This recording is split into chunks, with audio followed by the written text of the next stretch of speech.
Welcome to this episode of the Erasing Shame podcast. This is DJ Chuang, and I'm sitting here with Elena Kim. And I'm so delighted to have found her as I was just, searching around the internet because I'm a new kid on the block learning about mental health and how that connects to our Christian faith. There's not much out there at all because in the mental health world, it's very secular. It's a biological, psychological, and social components that they see as what mental health and wellness looks like.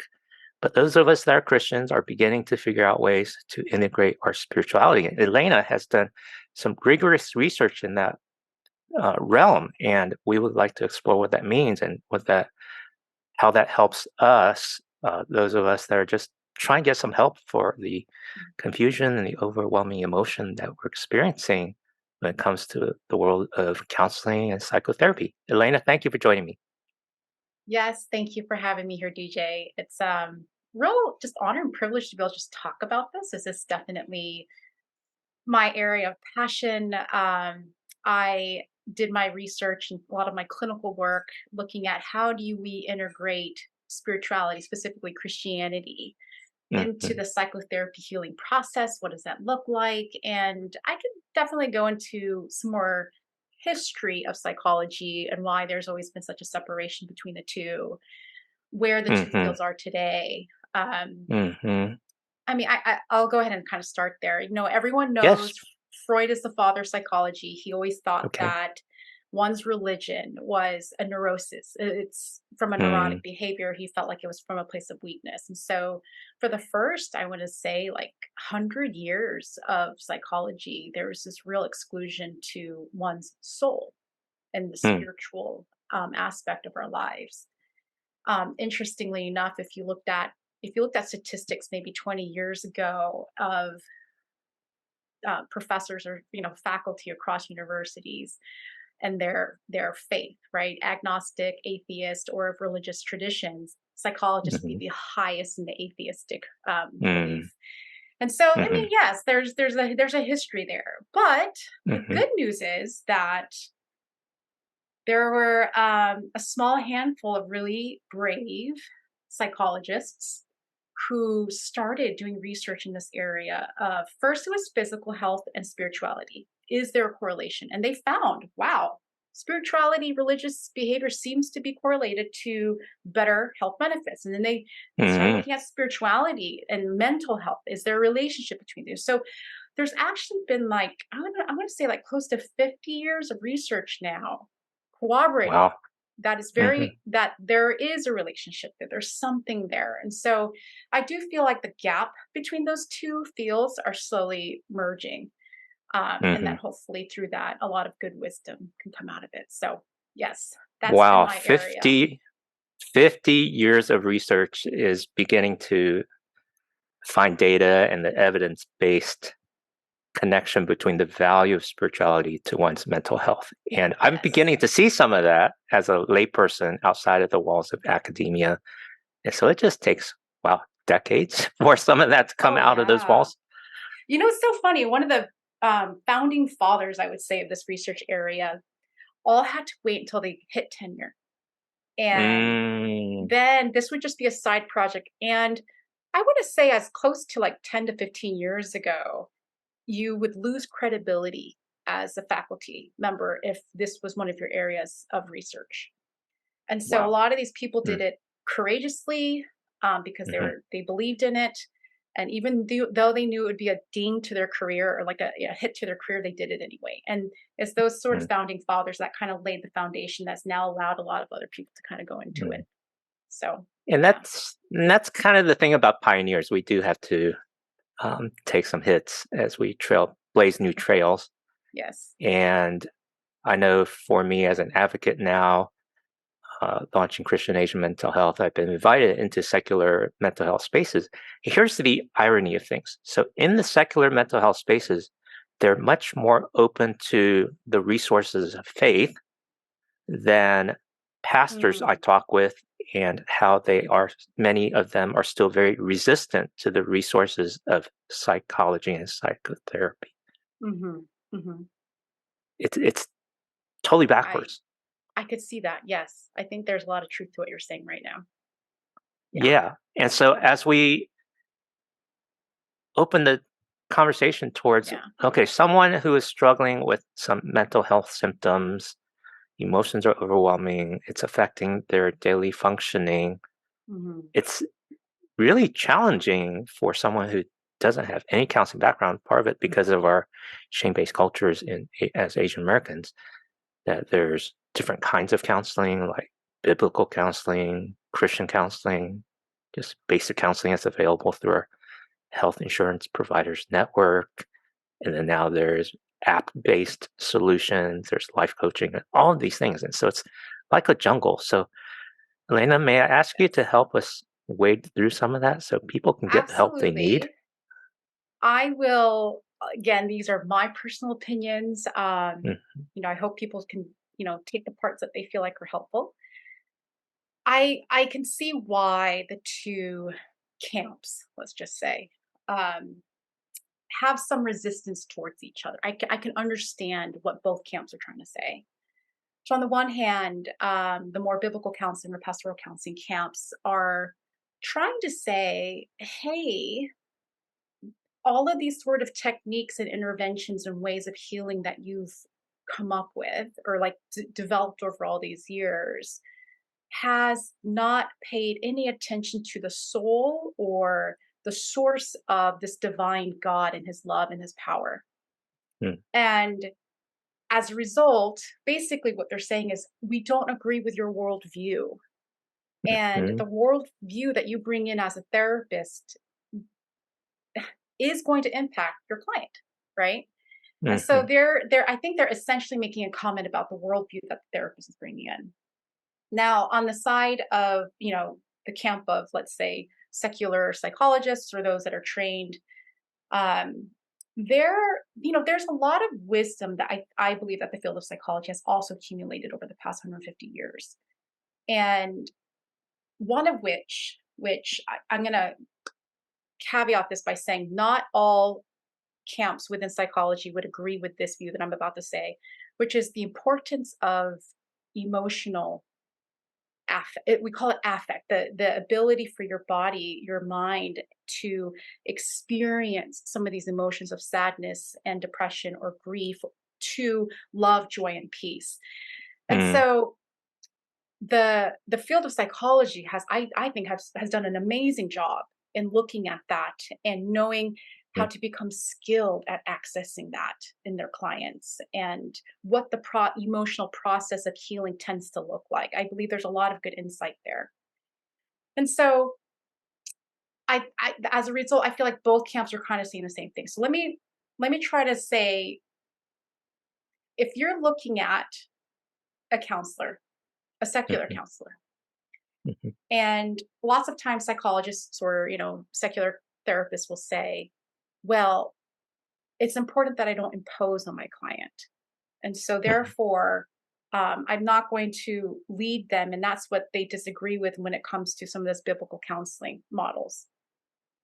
However, my direct comment to secular therapists would be, would you not agree though that your worldview matters? And so what would be considered ethical in the secular space is the conversation about what we call therapeutic orientation.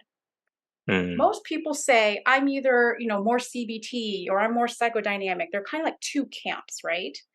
mm, And if you get a client that comes into you saying, I really want CBT sort of interventions, and that's how I really want my therapy to go, but I'm psychodynamic, it's actually in our world considered ethical to say, hey, I actually don't work that way. Those are not the therapeutic tools that I use. Perhaps somebody else might be a better fit. mm, So we believe that's the right thing to do. But then mm, let's say a client comes to us and says, I really want spirituality to be part of my therapeutic process. And then mm, I say, well, there can be a lot of therapists that say, and let's say the client asks me, what's your spiritual worldview? A mm, lot of therapists would say, you're not supposed to reveal that. You're not supposed to talk about that. mm. But then how can we talk about theoretical orientation and say that's ethical, but then not talk about our spiritual worldview when the client is asking for spirituality to be a part of this process? And so I think it's Yes. important to note that I'm going to go out there and say this. Every therapist has assumptions about what the healing process looks like. It could either be through their training Yeah. or their years of clinical experience. But what we, Yeah. we call it sometimes theoretical orientation. We call it, what's your clinical arc? What's your therapeutic arc? Which basically means, how do you think healing happens? We all have it. And those are all the Okay. ways in which we're going to be using it in our therapy. Okay. So if you can translate all of those technical terms into a normal person, how would a normal person describe their worldview, theoretical orientation, frame of mind? What's a Oh, that's such normal a good person's question. term that they would use? Because, hey, they're just desperate for help. Uh-huh. Uh-huh. And so, what would be a good question to, like, maybe one or two or three assessment questions to say, where are you coming from? Uh-huh. Um, I think another way that I know some in New York would say, what do you find your root identity in? Mm-hmm. I mean, I know it's way complicated, but Mm-hmm. if we can just demystify some of that language into something that's more Sure. accessible, that would help us to say, okay, here's the kind of Yes. counselor you might want to steer towards, because they're all going to try to persuade you to what they have to offer because they're selling a service. Mm-hmm. At Very good least that's the way question. a layperson would look at, because that's my family orientation. I Mm-hmm. grew up in a traditional Chinese family. They resisted counseling because, oh, they're just trying to sell you services. So Mm-hmm. there was that default suspicion and resistant to getting professional help. And yet here I was suffering, but Mm-hmm.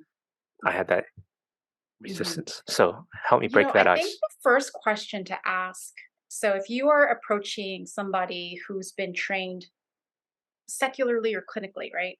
Maybe the Hmm. first question, just ask them and say, hey, my spiritual religious belief and experiences have always been important to me. That is a big part of who I am, Mm, and it's what I've used for guidance, comfort, healing. Is that something you're comfortable with using in this process with me? Right. That's just the first question. Will you be willing to work with me in this way? If they say yes, then I think it's fair to ask them, tell me, what's your what's your spiritual religious worldview? Like, how do you envision spiritual healing to be part? How does that look? How does that unfold to you? And so, obviously they're not going to get into too many specifics because they want you to experience your own unique spiritual walk with God. And by giving you mhm. something so prescribed can already sort of circumvent the whole process, because now you're trying to fit into this prescribed way of being. And that's we can talk about the other side of the camp. But, if they can sort of describe it in a way that makes you feel like, yes, I feel like this person is going to be able to use the religious and spiritual beliefs and experiences that I've had and incorporate it comfortably and confidently in this counseling process, I think that's a good sign, right? There we So, go. Mhm. yeah, so that's this side of the camp. Then you've got this side of the camp, where you have a lot of, I kind of bucket, it's really a spectrum, to be honest with you. But, this side of Mhm. the camp where it's more heavily emphasize the sort of truths of Christianity and the doctrines of Christianity. Mhm. And why the secular or clinical side, I don't know what to call this side, could be resistant. On the other side has to do with, I believe, access to emotions. So Mhm. there's been, fortunately, a lot of good research coming out in the past couple decades that talks about our brain and the Mhm. neurotransmitters and the Yes. plasticity of our brain. And as a result, the connection of our thoughts and brain and our body to emotions. They're all connected. And so, Yes. um, what we're realizing is that to have a deeply transformative experience, it needs to go beyond just the thought processes, but it needs to be at a place where, when you're done with that experience, your knee jerk reactions, your intuition, your compulsions change. That's Mm. what's changing. It's not just a pause, let me take a step back and view this differently and then try to implant different thoughts into my head so I can be. No, it's literally an event happens and all of a sudden, instead of fear, anger, etc., just comes out of our hearts. It's peace, joy, curiosity, understanding. It's living in a place where prior you might have been living in fear or scarcity, but then afterwards you're actually living in plentiful resources, love, and patience. That's the sort of transformation we're looking for. And if you want that Mhm. sort of transformation, it's not just in your head. It's not just the thoughts going through your head. And so one of the really, I think, important ways to access that level of change is to get into one's emotional responses and reactions. And so Mm. unfortunately, when you spend too much time with knowledge of the way things need to be, I there can be a lack of training or focus on the emotional experience of the person that you're with. And Mhm. the other difficulty is that we are all humans, and Mhm. so performance is always a part of our psyche, right? We're always Yeah. thinking we need to do this. I was wrong, so Mhm. I got to do this so that I can become right. And if you give too many directives, that's the part of the person that's getting triggered. And so they're Mm. just trying to cover up their Wow. behavior by doing what they're supposed to be told to be doing. And so, as a therapist who's skilled to really notice people's emotions, we're trained to kind of notice, oh, that person started to get a little emotional exactly on this part of the story. I'm going to have to come back to that another time. And then next time they do it, we kind of like ask them to let's pause and actually can we stop right there? And then you'll notice at times when you might offer a suggestion in that moment and they pop out of the emotion and they're back into their heads again. Mhm. And you're just like, Mhm. all right, that was messed up on my part. So in that sense, I feel like a lot of years of clinical training kind of helps hone that skill. And so I think Mhm. the art, or what I would say, really where the spirit moves and works, is when you're able to bring somebody to this real deep, vulnerable emotion of helplessness and asking God, I can't do this. Please help me. And then as Yes. a therapist, still encouraging the Holy Spirit to enter into the room and into that conversation and have space for Mhm. the Holy Spirit to do their work. That Mhm. I think is where the magic is. And that's where the transformation is. And that's where the healing is. And so I think that's what a lot of biblical and pastoral counselors are stressing. You're not allowing for the Holy Spirit to get in there and do its job. And so I really think you need both. I think you need the wisdom of Christ and the truth of what the Spirit can do in our lives. And at the same time, I do think you need the sort of training and skills to help that individual peel back slowly all of their layers and Mm. then get to a place of being like a child and asking God for help. So I think Mm. that's so Mhm. when you're asking about how do we look for help, you Mhm. know, I would try to look for both. I think Mhm. I told you about the questions to ask a counselor, but then Yes. if you're approaching somebody with more of a pastoral counseling or biblical counseling, that sort of lens, is just to ask them about their experience and training in working with emotions and the ability to refrain from giving directives, but really helping Mm. us to be naked in front of God, right? That's really Mm. what we need to get to. And so Mm. that's the combination in the middle ground that I think, to be honest with you, is really hard to find. I think that Right. training right now that exists today is either this way or this way. Mhm. There's not a lot of training that does this in the middle. And to be frank, I think that's the case for just about any orientation, any type of therapy out there. I think this middle ground is pretty hard to find, but I think it's doable. And so, um, yeah, I don't know. That's kind of a nebulous way of answering your question. I don't know if you have more, if there are more areas in which I can kind of provide more details. Well, this is all new ground, and so Uh-huh. we're all trying to figure out how to sort through the complexities and the histories and the different frameworks and the models of uh, providing professionals providing the expertise to guide someone towards their healing path. And so there's the side of the professionals, and there's also the side of the individual. Each person has their own story and their own shape from nature and nurture and life experiences. And for some people, a biblical counseling where it's very theologically driven framework works well, whereas others work much better in an unstructured environment, spiritually speaking, where it's secular, because their deep-rooted issue are much more from life experiences of trauma and things in the tangible world that don't seem to have as much spiritual reference.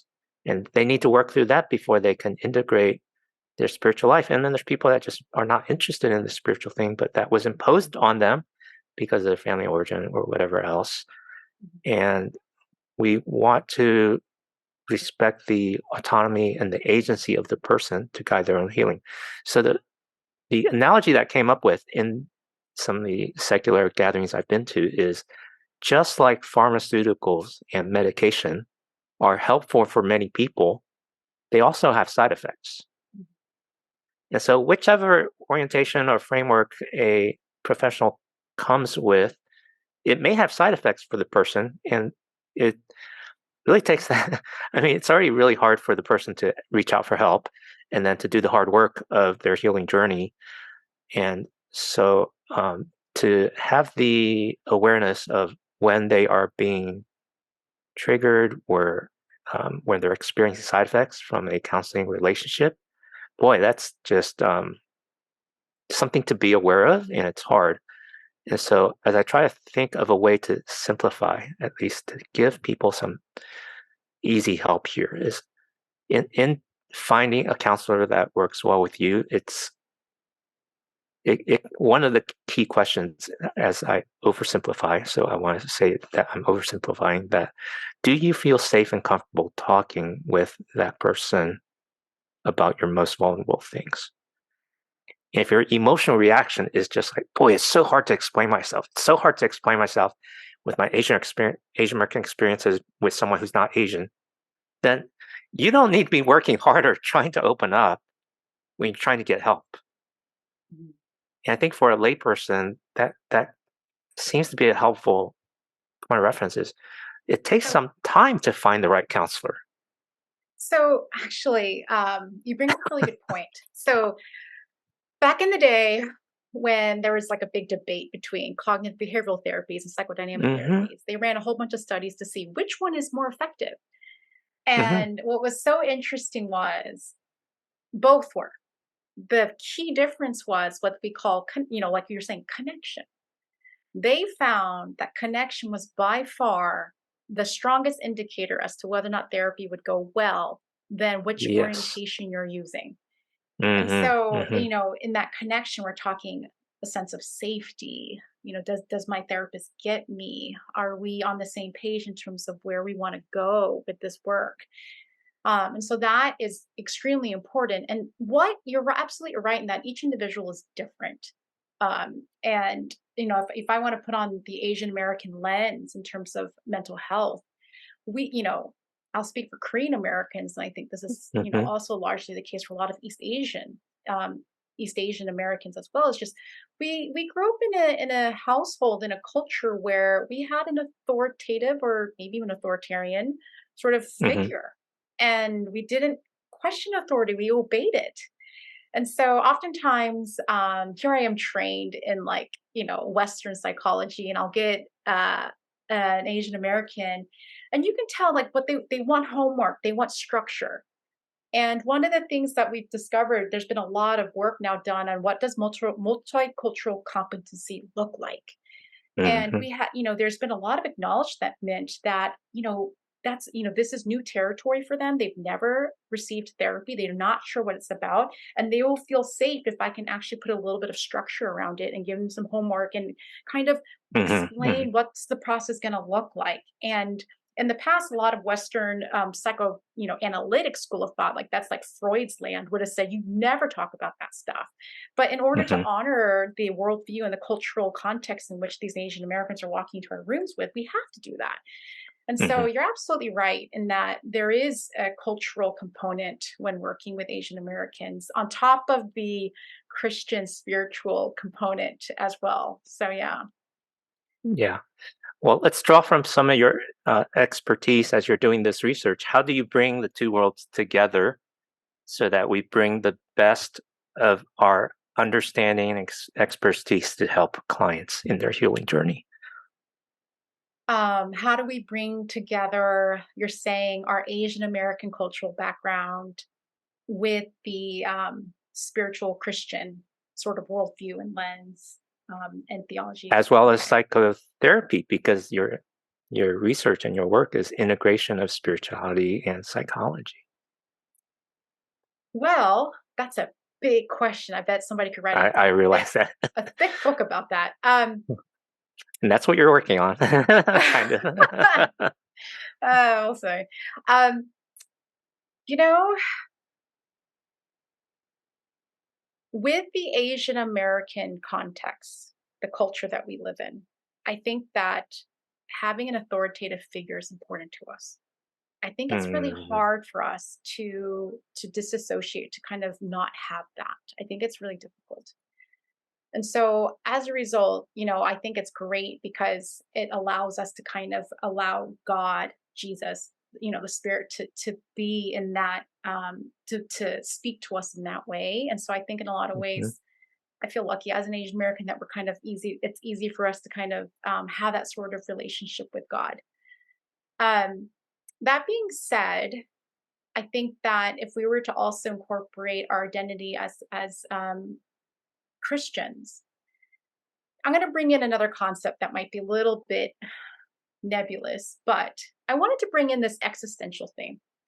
So there's a whole other view in psychology called existential psychotherapy, and it's actually written by, he's still alive, probably the most famous psychologist alive today is Irvin Yalom, mm, and he wrote a book about this, and he talks about death anxiety.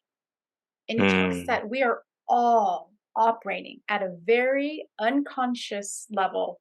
We're unaware of how much death anxiety we have. And so he mhm, kind of breaks the mhm, different facets of death anxiety down. I'll give you one example, which he calls it existential loneliness. Like mhm, when you get to a place where you have to face death, it's so lonely.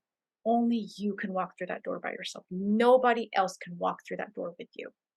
And so it's so scary. And so out of this fear, this unconscious underneath, right, fear of loneliness, we may be operating at a place where we're seeking approval and wanting to have friends, and rejection is, it can, create a panic attack. Like, so in his view, we are so scared of death that all he believes that all sources of mental illness are birthed from this subconscious view, the subconscious fear of death. mm, So to bring that into the equation, right? Where as a Christian, what does it mean to really have confidence in the fact that God has conquered death, right? Like, it's getting deep into our souls and believing that when we walk through that door of death, we're not lonely, that God is actually there, that Jesus is mhm, actually by our side. mhm. Now, but to believe it here and to believe it here are two very different things. And I think it takes a lifelong journey to get it to here, to be honest. But that's just the many facets of it. And so when you ask me about how to incorporate Christianity and our worldview into this therapeutic process, it's actually accessing, being honest with how we are all running around like chickens without a head, trying to avoid death or the reality of it. Mm, mhm, And to what extent are we really inviting Christ and all the promises that he's given us into that conversation? And so that's what I see would be the ultimate long term, honestly, not even goal of therapy, just goal of life, right? And mhm, so that's the sort of Christian lens and view that I bring into the therapeutic process, is helping them uncover that some of these questions that we are running from, you're right, we can't answer it. Only God can answer it. yeah, And let's yeah, allow God to speak into that. yeah, yeah. Oh, that's helpful. That is powerful for those of us that are people of faith, it really comes down to how God, who is the ultimate resource, the creator God who knows us inside out, really is the healer of our soul and our being and everything. And I think when we talked previously, you also mentioned there were 3 things that we need to understand about who God is that is most transformative in helping us bring all that head knowledge down into our heart and change us from the inside out. Can you share those 3 characteristics? Absolutely. What I've found, so when I talk about these existential wounds or pains that we bring to God, let's do loneliness for as an example. And let's say there was a traumatic event in your life and you're still triggered by it. You're getting panic attacks or anxiety by it. And you finally, we peel away all the layers. You're in pain. And you want to say to God, where the heck were you? Where were you? You were not there. I think we have to have the audacity of hope that these 3 things about God are real. And if we can have hope in these 3 things, I genuinely believe it's that leap of faith that allows the Spirit, it opens our heart to allow the Spirit to come in and do its work.